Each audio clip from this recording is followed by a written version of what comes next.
bienvenidos a Deuces Wild Daily Hustle. Soy Enrique Byrnes y presidente de esa mejor cerveza. No Abate por No Filter Network. Will the Thrill not with us this morning. Miguelito San Dieguito not with us this morning. But who gives a fuck? Because Ian Miller is. What's up, dude? What's going on, Burnsy? Pleasure, man. Thank you for having me. Bro, I can't tell you how excited I am to have you. I'm not only on the Daily Hustle this morning, but just on the network in general and all of the work that you've been doing. Bro, have you been having fun with this? Oh, man, I am living the fucking dream, honestly. Learning a lot from dudes like you. Man, it's an honor to be here, man. Seriously, thank you for having me. All right, so every single morning we come on here.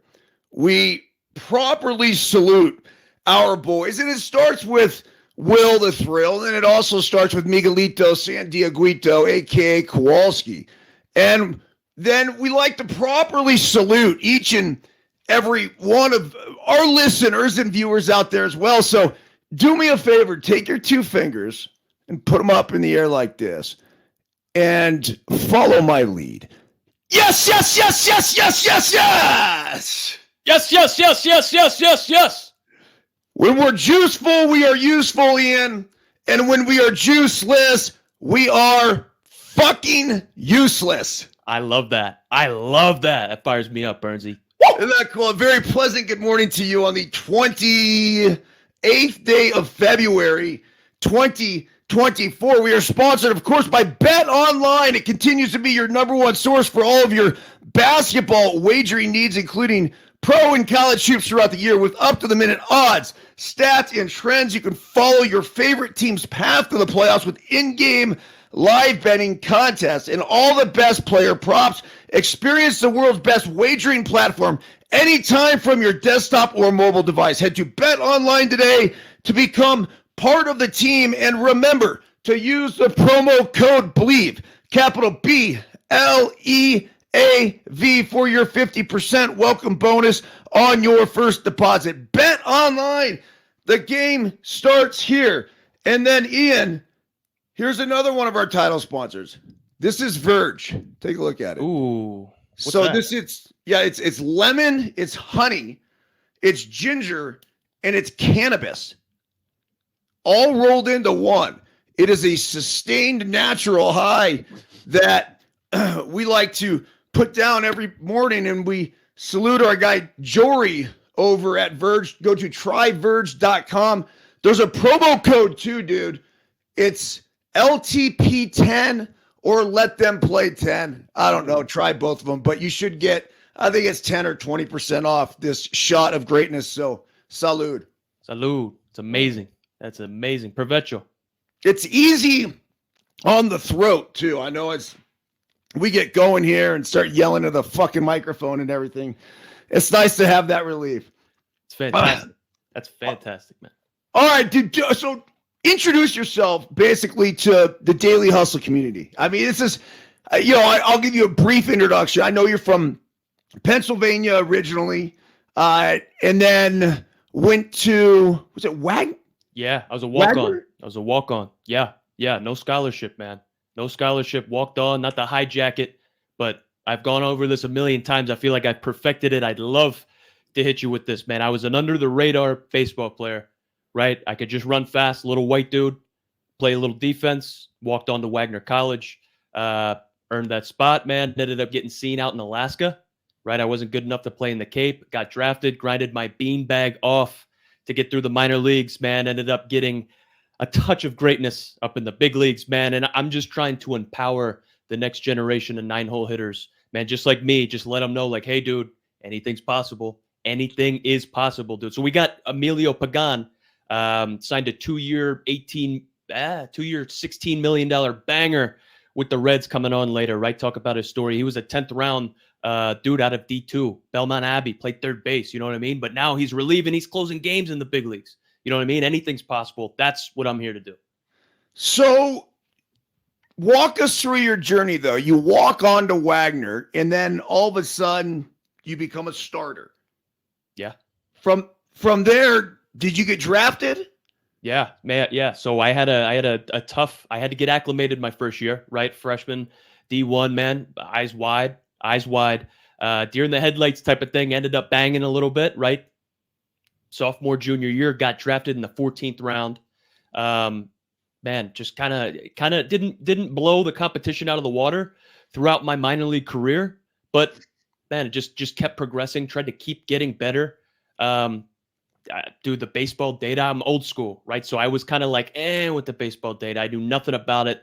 Blast Motion, who is coming on the show tomorrow, and who's talking about a potential sponsorship, they were instrumental in getting me there, man. So, I mean, I threw that Blast Motion, that nipple on the end of my bat, found out what like swing plane was, right? Power, all that stuff, like trying to get rotational acceleration, all that shit going.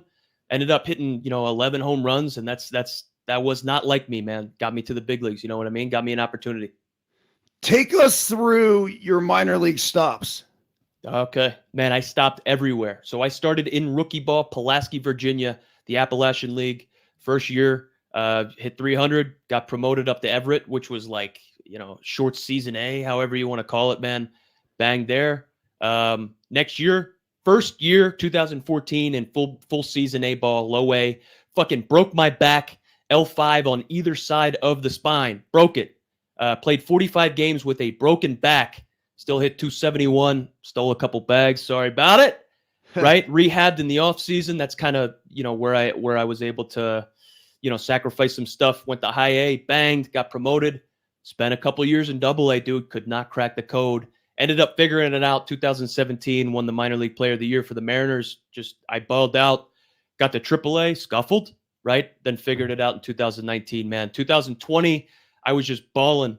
And then COVID happened, dude. I thought I was going to make the roster for the Cubs, man. Started making a couple bucks as a free agent. Dude, I was the last cut in spring training. I was the last dude not on the roster in spring training. COVID happened.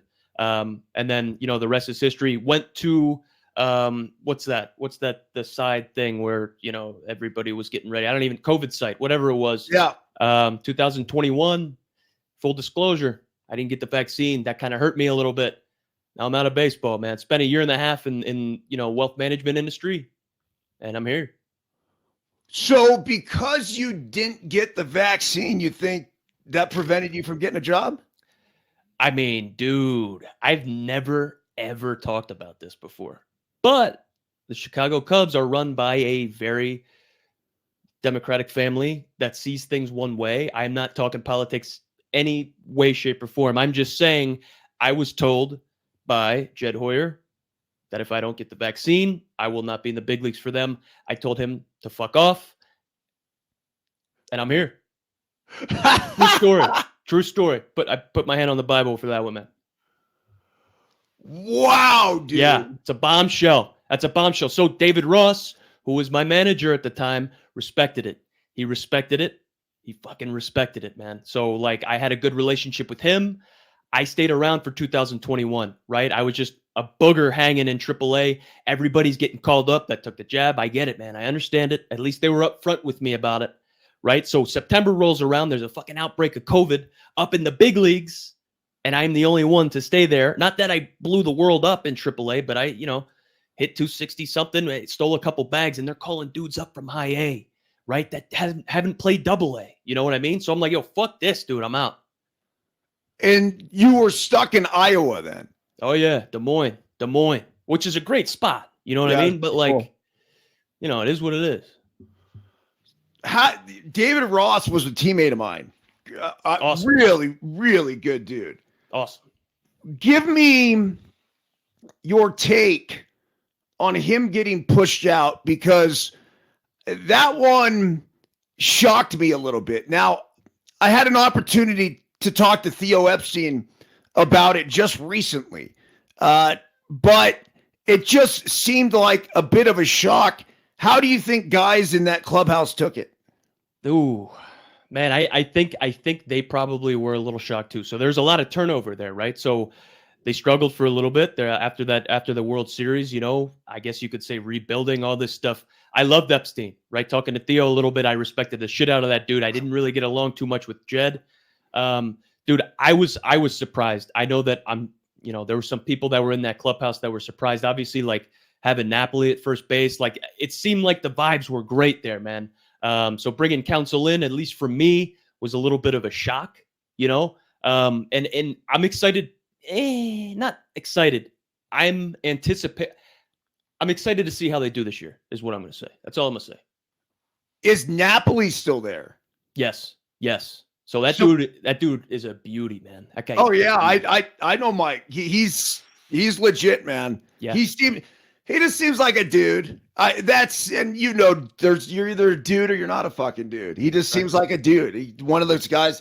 I say gets it all the time, but I think he gets it. So yeah, Craig Counsell and I used to own racehorses together.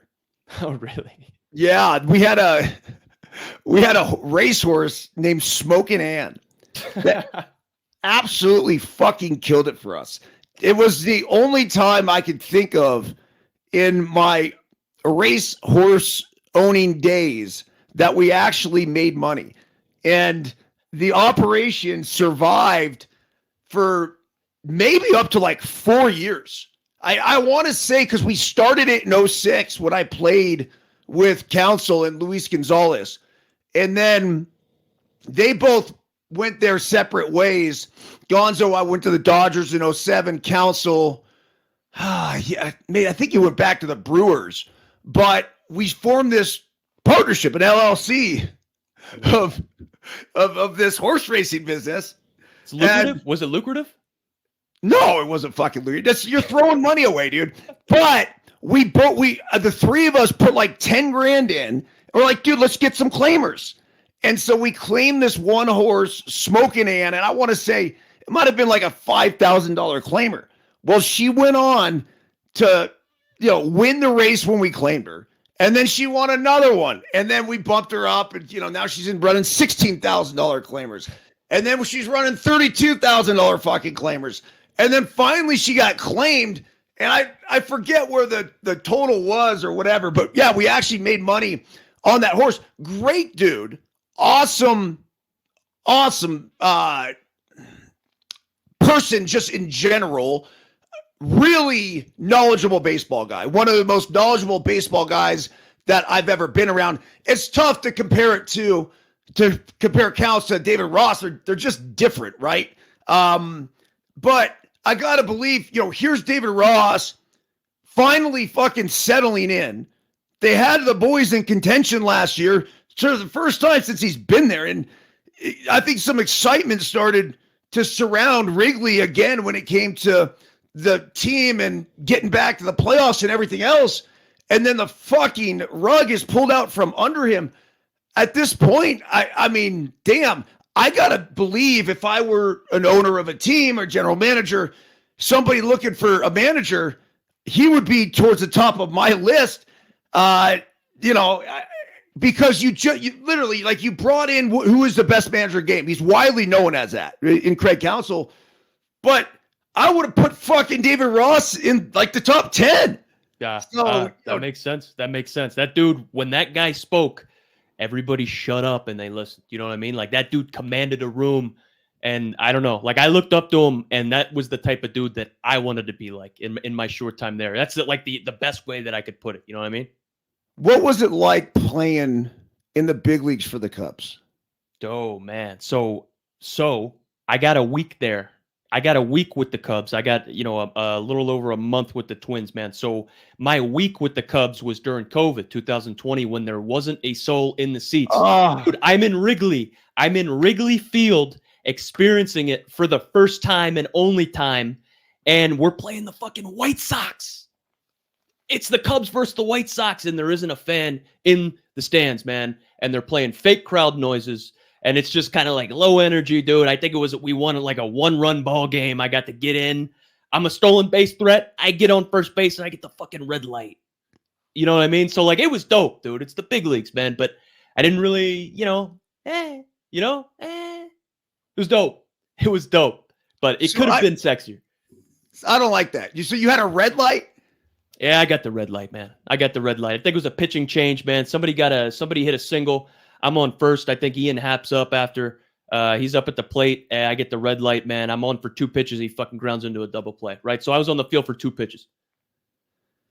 I got to slide in the second, though. I could talk to you for 2 hours and we could get into baseball philosophy and everything else. So I run a travel team, and it's called Let Them Play. And we're it's a top 5 national team. Our 12U team is, according to Perfect Game. And, you look at all the rankings around, like this team's legit. And we basically have built this team off of a free and fearless approach to playing this game and giving kids the autonomy to run, to swing 3-0, to do all these things. And the way I look at it, and this is, just again, like everyone's teach their own, but my thought process is get a lead, get a jump, go. I don't give a fuck if you're the slowest guy on the team or the fastest guy on the team. And then I tell all of our hitters, if you have a pitch to hit in that situation, I want you banging. Mm-hmm. Do not take so that guy can rip the bag. I want that guy in motion. I want constant pressure. And in my opinion, it's just fucking everything. I would run a big league team the same way. I would. And the whole idea, it's kind of like a run and gun type of offense. The best explanation I could give you is that, do you want somebody, number one, you're going station to station, it's fucking asinine. You're doing a disservice to everybody.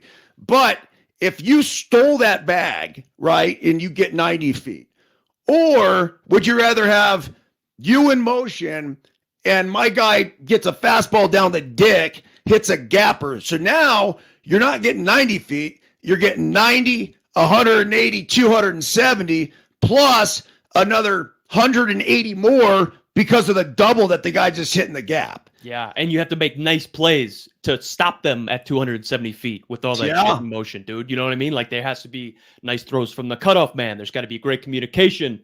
Like, the fielders have to fucking show out in order to stop you. So 12U, man, you're doing that? Woo! Bro, it's amazing because a lot of the teams we coach against, you have coaches that are micromanaging every situation. And the kids are scared to fail. They're scared to swing at times, right? If they're scared to make an out, and they're freaked out on the bases. They don't know how to take leads. And this isn't an us against the world thing, but it is something that I've learned and witnessed before even getting into the travel ball world, and now getting into it. And then my time with the Savannah Bananas, I preached the same thing. Like it was, dudes, I don't give a fuck if you fail. If you whether it's a center fielder making a backflip catch or Ryan Cox in between the legs at shortstop, like, this is why we're here. We're here to entertain and to just really instill that free and fearless mentality. And it's amazing what you can get out of players. And I know because I was that guy at one point. I was scared. Scared is not the right word. I was apprehensive to swing even first pitch when I was with the Oakland A's, because one of the ultimate sins for the A's was if you made a first pitch out and you're not making that pitcher work. And you can't fucking play like that, man. 100%. 100%. It completely handcuffs you. Amen. Couldn't agree more. Baseball's fucking, as hard as it is, right? You're going to get up there and start thinking and be tentative and worried that you're going to fuck up because you're being aggressive. Like, what got you there? You know what I mean? Why would you dumb that down? Why would you water that down in order to fit into a mold? Like, hey, dude, I got a veteran behind me who's got a couple more years than me. What, I got to take the first pitch cock shot just so I could, you know what I mean? So I can get out so he can fucking swing first pitch. Like, dude, is it about winning? You know what I mean? So I respect it. I respect it. Okay.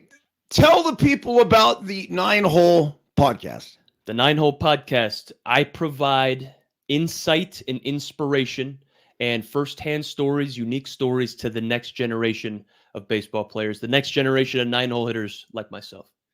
Dude, I saw Cameron Rupp yesterday talking about the mentality of Troy Tulowitzki, who basically said, I'm facing Max Scherzer, I'm facing Jacob deGrom, whoever it is. And then he flipped that mentality to those motherfuckers got to face me. Right? Yeah, chill. Ooh. Yeah. No, it's nuts, man. That's nuts. So that was like the first thing that I wanted to throw up, on my social media about that like interview, man. That is so badass to think about. Imagine going to the plate every time with with those set of stones, with that kind of confidence, man. Right? But you have to have it to play in the league, dude. You just do.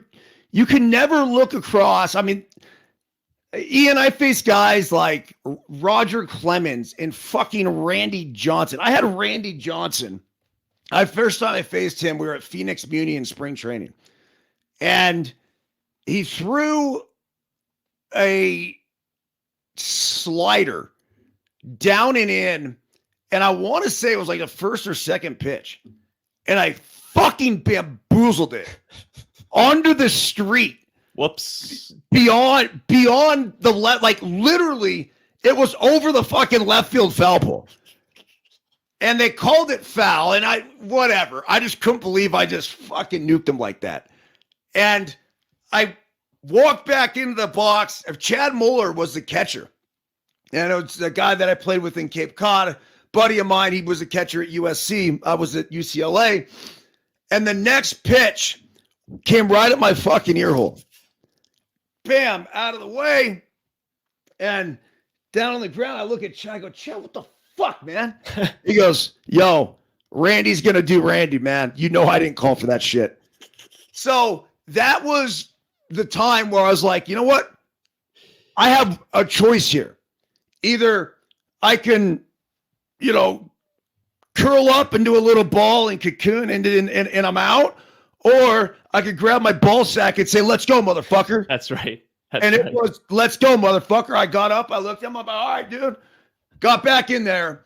End up having, let's call it a 10 to 12 pitch at bat where he struck me out with a split finger on a full count. And he said something along the lines of, sit down, bitch. And at the time, Ian, I was a rookie with a few days in the big leagues, maybe a little bit more than that. And he was Randy fucking Johnson, perennial all-star, already a Hall of Famer. And there were two things that I took from that. Because number one, I looked back at him as he said, sit down, bitch. I go, all right, motherfucker, fuck you. Yeah, fuck you. Like I didn't back down at all. But more than anything, I looked at his mentality. This is a Hall of Famer for a reason, because he's in a spring training game on March 3rd facing some random kid that just got to the big leagues. And he cares that much. And it bothered him that much that he hung a slider. I made him pay for it. And then I ended up having this long at bat. He was full battle mode, right? He didn't give a fuck who I was. I love that, man. It's life or death. You know what I mean? I love that shit. Yeah, dude. Love that. So, anyway, I know you got an interview to do. I'll let you go, but we got to do this once a week. We'll try to figure out a day. I don't know if Wednesdays work for you or what, but come on and just shoot the shit, talk ball. I love, and last thing here to let you go, the 9-hole thing. Quick story. And it was funny because I saw your pod for, since you've been doing it with the no filter and everything else. I'm like, 9-hole. I'm like, what is that? I wasn't sure. And then here you come on tonight, you're talking about the 9-hole. So my first game in professional baseball was in Portland, Oregon. And I show up there, it's an All-American at UCLA, all-time hits lead. I'm a bad motherfucker, right? Whoops. And sure enough, I go up and I look at the lineup. Going down, 1, no, 2, no, 3, 4. I get all the way down to 9. There I am, hitting 9th. And I go to Sparky, Greg Sparks, our manager. I go, Sparky? I go, 9th? He looks at me, he goes, be happy you're not hitting 10th. I love that shit. I go, you're right, motherfucker. I said, okay. So he goes, you want to hit 8th? Go out there and prove it. I said, I got you. Ooh, so fantastic. Went out there, went 2 for 12 in the series, didn't do shit. But I, at that point, then went to Everett, Washington, and where you played. And they had that site where Ken Griffey Jr. hit his first home run here. And I remember pulling up in the bus. I turned to Jason Hart and I go, yo, dude, Ken Griffey Jr. hit his first professional home run here. I'm going to hit my fucking first professional home run here. Hit the first ball I saw over the fucking sign, and then later in the game, fucking bang one off the sign. Beauty. That's, man. Ooh, that's destiny. Never looked back. Fantastic. Fantastic. Burnsy, I appreciate you having me, man. Seriously. All right, Ian. Yeah, man. You go ahead and X out. I'm going to fucking get into normal daily hustle shit. Sounds good. Whatever. But really enjoyed having you on, and let's try to do this once a week. Sounds good to me. Appreciate you guys. Thank you. See ya. Okay. So, back with our regularly scheduled program. Ian Miller, what a good guy. Really have enjoyed his content. I mean, it's not easy. It's not, especially when you're doing it by yourself. And, he's getting guests on a daily basis, which is a lot of hustle involved, but he's somebody who's committed. And show me how you do anything, I'll show you how you do everything. This guy has fucking fully sent it. He did it in his baseball career, allowed him to get to the big leagues. And now here he is doing it in the podcasting world. I had a conversation with him yesterday.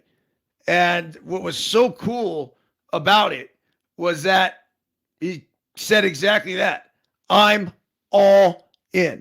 All fucking in. So anyhow, want to hit up a couple topics here. Finishing up on the court storming thing.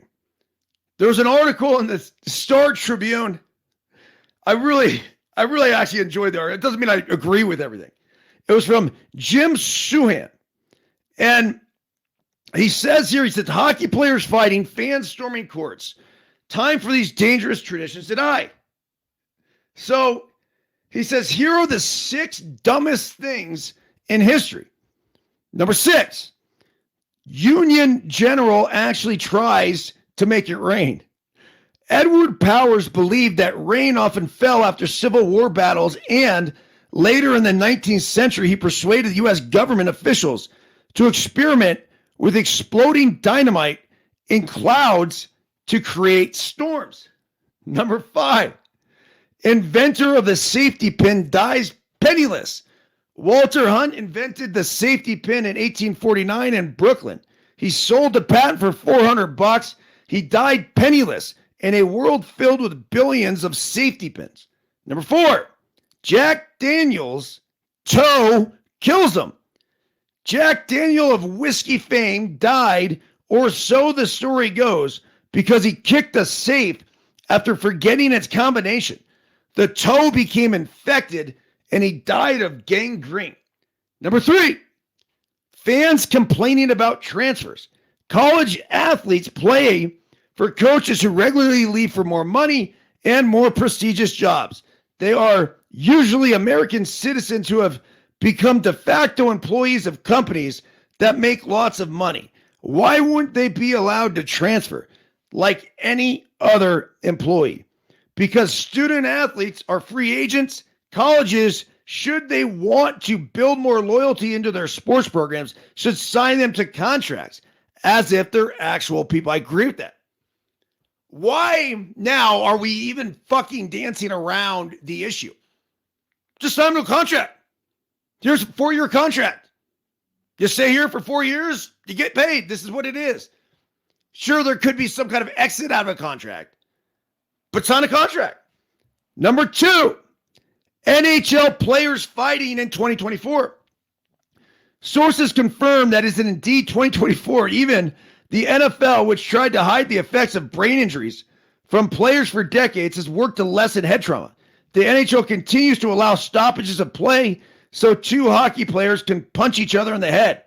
This grotesque display is followed by other players and fans cheering as if this were not the dumbest thing in sports, except for our number 1, which will be shortly revealed. As the wild enforcer, Derek Bugard once hit future teammate Todd Federick so hard that Federick had to have metal plates in his face. Bugard died in 2011 of drug and alcohol overdose while recovering from a concussion.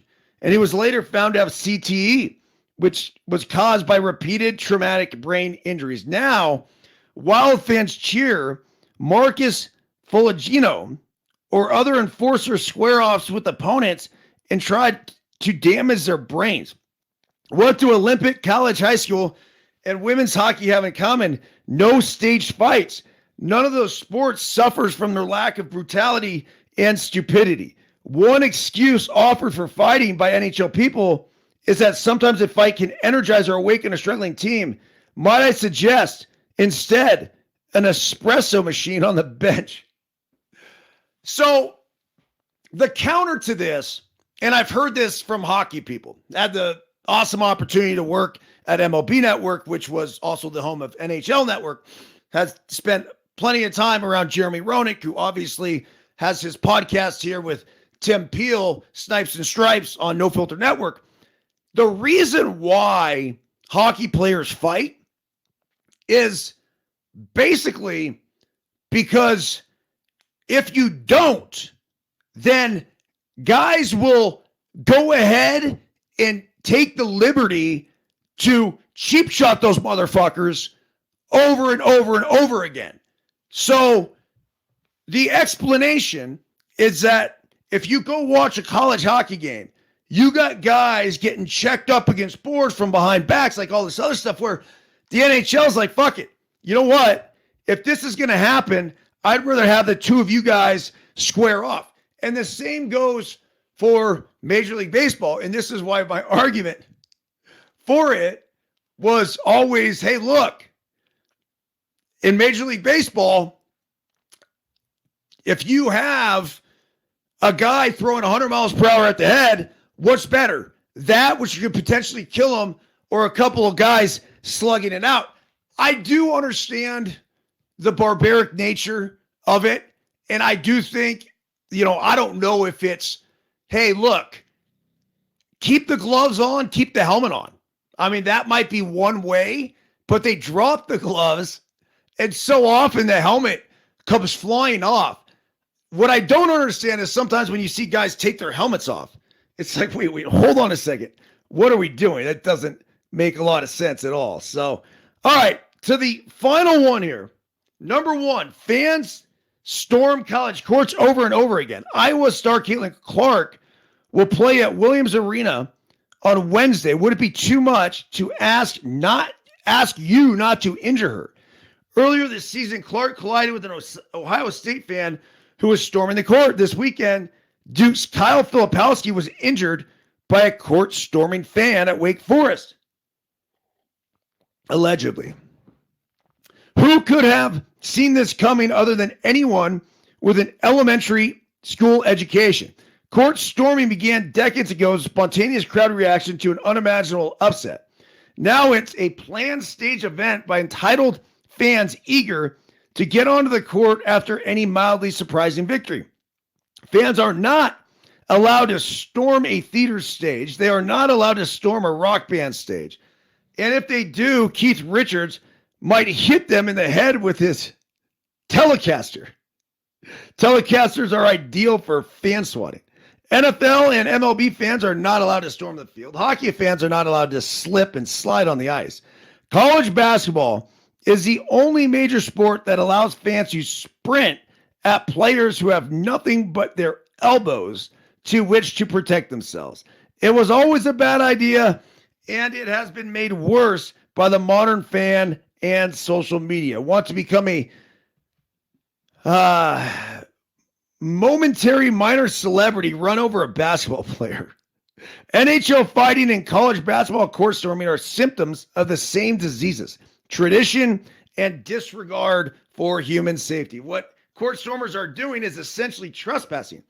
If this practice isn't curbed, there will be even more serious injuries and the rules will change. Why don't we skip the serious injury part and start protecting college basketball players now? All right, I'm going to double down on this because Filipowski obviously played this thing up. He did put his elbows out like this, but he was the one that was initiating contact. It's not that hard. Over all of the years of court storming, there were 5 incidences that I read the other day. And it was like Bill Self got trapped and this minor little thing happened. This no, The biggest incident was when they tried to actually stop it and were tackling fucking students like they were trying to get into North Korea. That was the biggest incident. You have to understand, sometimes just let the students be the students. There is a solution in the sense that if you want to get the teams off of the court, there could be this grace period where they say, hey, look, we'll let you storm the court, but there's going to be this 30-second grace period to allow the other team to get off the court. I don't know. Look, I've been hearing it all week. I'm the only one, I guess, that has this take that you should let the fucking students be the students. Let them go out there and act like the 18 to 22-year-old wild animals that they are. And it's not that big of a deal. It's not. If you have the evidence that proves, oh, this happened to this, even the whole thing with Filipowski, I haven't seen it yet.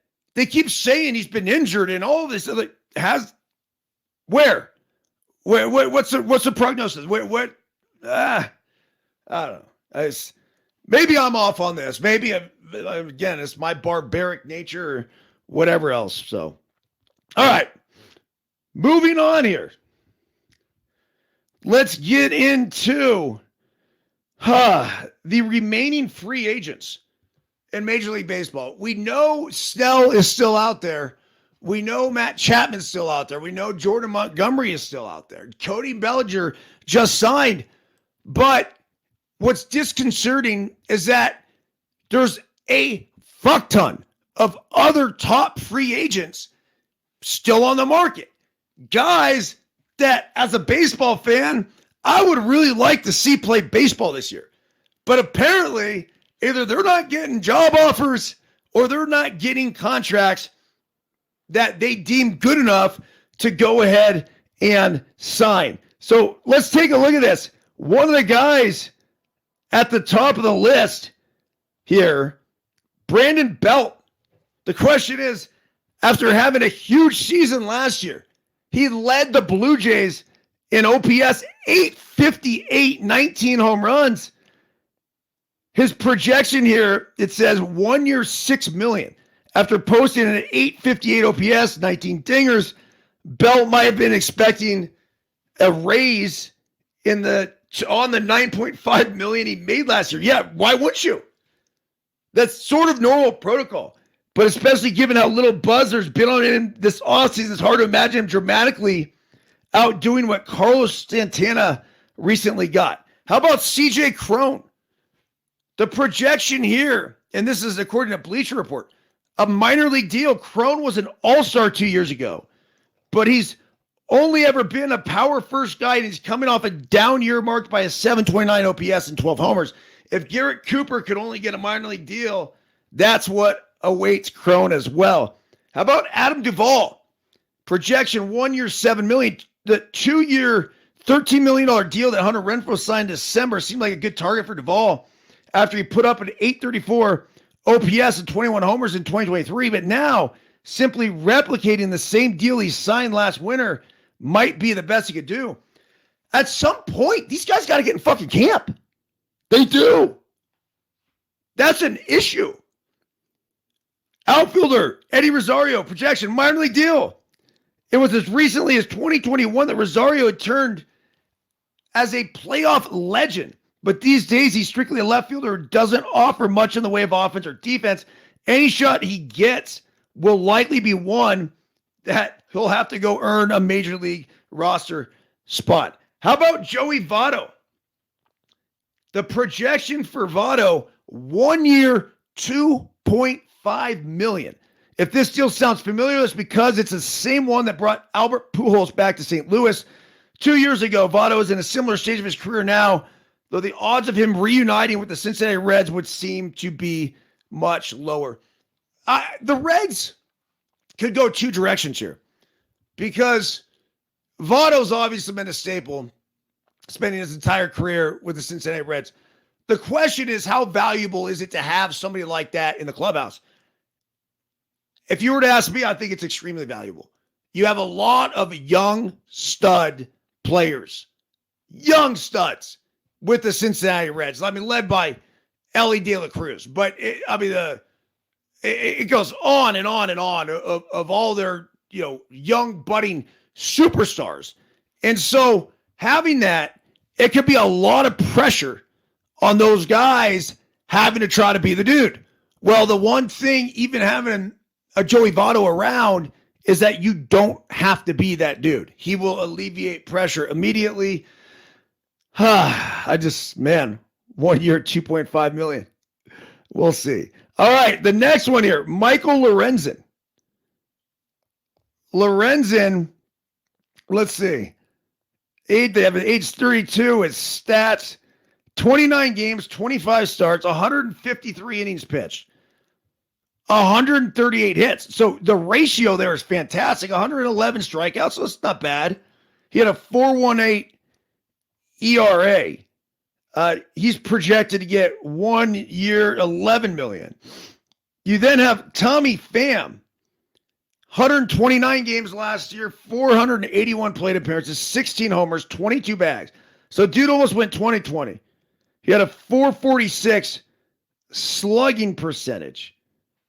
They're saying here the 1 year, $6 million pact that Pham made with the New York Mets last winter was essentially a pillow contract meant to rebuild his value after down 2022. It did what it was supposed to do in that respect. Pham made improvements across the board. Even though he might have been unlucky at the plate, it hasn't resulted in a raise yet.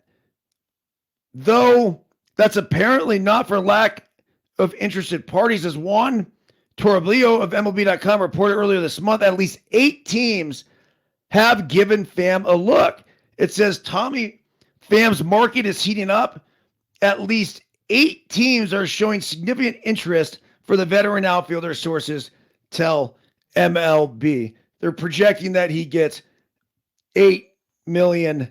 Michael A. Taylor's another guy on the list, and Mike Clevenger as well. Let's not forget J.D. Martinez. I mean, it's, again, Matt Chapman, holy shit. I mean, it just keeps coming. Then Jordan Montgomery. So, and then obviously ending down with Blake Snell, who is the top free agent still left on the market, last year's Cy Young Award winner. My wife is blowing me up right now. Now, on the heels of that, I want to get in this one last thing and then we're going to go. Bryce Harper is risking alienating Phillies teammates and Philadelphia with his outrageous contract request. This is an article. It says Manny Machado threatened the Padres. He got an 11-year contract last year. Harper clearly wants something similar, but he has no leverage besides his popularity. Will this request hurt his image? I don't know, but in this day and age of the immediate, I would be very careful if I'm Bryce Harper asking out of my contract. If this isn't scaring players right now, I don't know what the fuck will. Don't be deceived by the contracts given to Shohei Ohtani and Yamamoto. Do not let that fool you.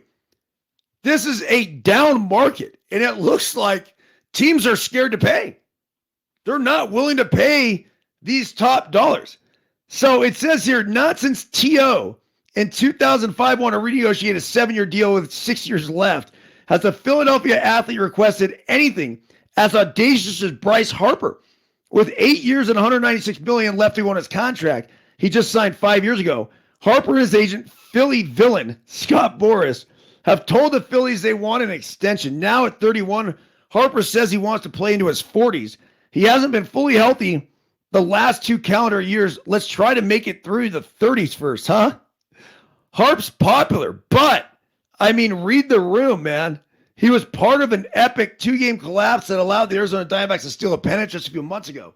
25% of Philadelphians live below the poverty line and cannot afford to attend a single Phillies game. And he hopes for what? An extra 3 years and $150 million? And what if he struggles this season? What if he gets hurt again? Can you imagine the outrage at a Bryce Harper hitting 250 with 20 homers on a 500 team? This is sort of unnecessary boondoggle that can crater an athlete's legacy. And it is a rare, almost unprecedented misstep for Harper during the Phillies' tenure. A solid foundation as he is built in Philadelphia. It'll be interesting to see how the request gambit plays with the populace that considers itself blue-collar and hard-working. As it stands, Harper, Trey Turner, Aaron Nola will see contracts expire around the same time. If the Phillies are smart, Zach Wheeler will soon have a contract extension that terminates at approximately the same point. I cannot foresee any of them trying to strong-arm the organization into a premature extension. All right, let's call it what it is. A ridiculous fucking request. But Bryce Harper is worth every penny. This is a guy that was a superstar since he was 12 years old, and he has lived up to the fucking billing. Everywhere he has gone. He did it in Washington. He did it in Philadelphia. He is the man. He has taken that city, put it on its back at the biggest times, in the biggest moments. He has been what many would call an ultimate teammate. He is in it for the long haul. He chose Philadelphia, had plenty of other options, so he loves the city. He has completely embraced his role as a leader. And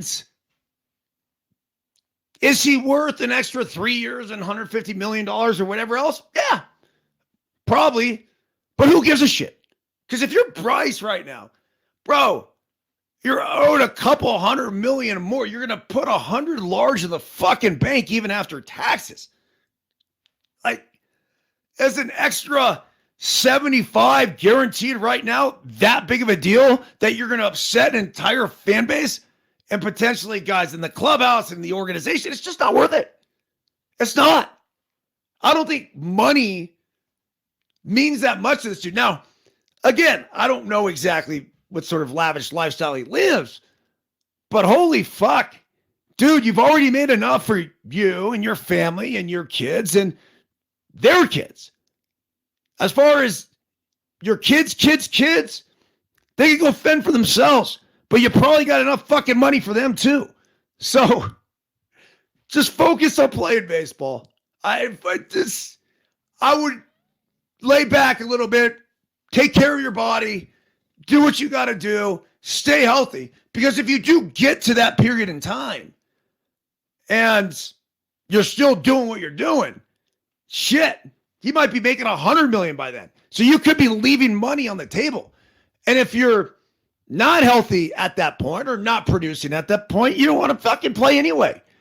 It's just not worth it. So, yeah, can I understand the perspective of what's going on? Sure. But in the midst of superstar players not even having fucking jobs, it just seems like an awkward request. Also given Boris and what's going on with every one of his clients. That all said, I want to make it very well known here on the Deuces Wild Daily Hustle.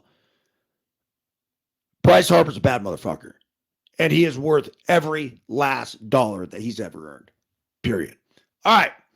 I got to go. You want to pick up my daughter? Thank you to Ian Miller. Fantastic. Dude is a badass. He is on right now. So if you want to go check him out over at the 9 Hole Podcast. And I don't know, for whatever reason, every time you hear 9 Hole Podcast, right, I'm thinking golf. But no, this isn't golf. This is the 9 Hole in the batting order. And he's just talking baseball, spreading the love, spreading the knowledge from a fucking grinder that did it himself. Everyone have a fantastic day. Back at you tomorrow with the Daily Hustle. That's it. See ya!